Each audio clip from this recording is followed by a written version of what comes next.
of shading and texture. Yes. That's it! I've done it! I'm a genius!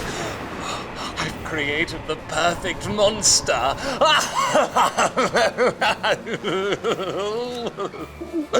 All I need is a wombat. A harmless little, cutie little wombat. Well, it won't be so harmless when I double. No, triple, quadruple. I'll make it the size of a truck! I'll call it Megafauna. Sir.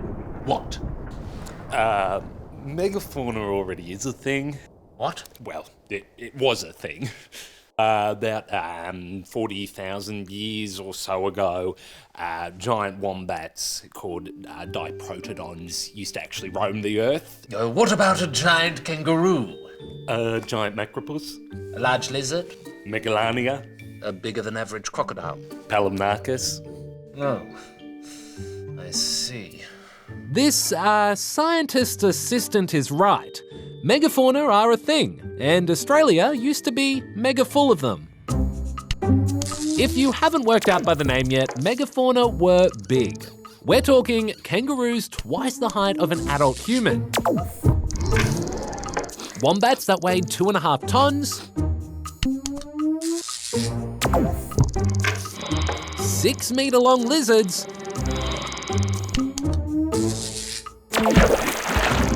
And massive crocs that you'd definitely want to avoid. They're the sorts of creatures that paleontologist Dr. Scott Hucknall has spent the past 10 years studying. He and his team have uncovered a bunch of megafauna fossils at Southwater Creek in northern Queensland, including some species that have never been seen before. And with the help of 3D scanning, they've been able to piece together images of what the huge beast might have looked like. Started with the first discoveries in 2008 of these bones from ancient crocodiles, and over that period of time we've uncovered an amazing array of 16 megafauna species. This entire environment was dominated by megapredators. We have 5 species of gigantic reptiles, 3 crocodiles, one that lived on land, and 2 giant lizards. 2 giant goannas. And there was even one predatory mammal called Thylacoleo, the marsupial lion. So you paint a picture of this very strange, very different world that the first Australians would have actually met.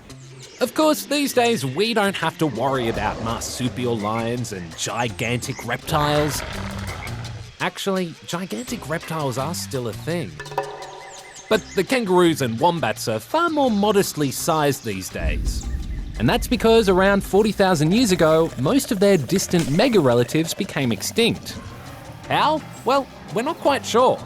For a long time, many people suspected that it was because humans showed up and hunted them to extinction.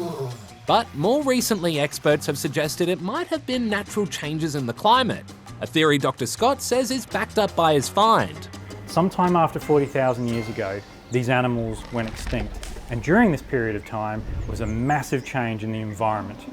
The rivers dried up, the grasslands disappeared, fire became more frequent in the landscape, and of course people arrived. But we don't have any evidence of people in our fossil sites, so we can't place humans at the time of their extinction. So there you have it. Humans are off the hook. Well, maybe. In any case, the find has given us some new insight into the amazing and, well, slightly terrifying world of megafauna. A world that I plan on restoring when I bring back the Megafauna! I just, need to find a wombat. Does anybody have a wombat?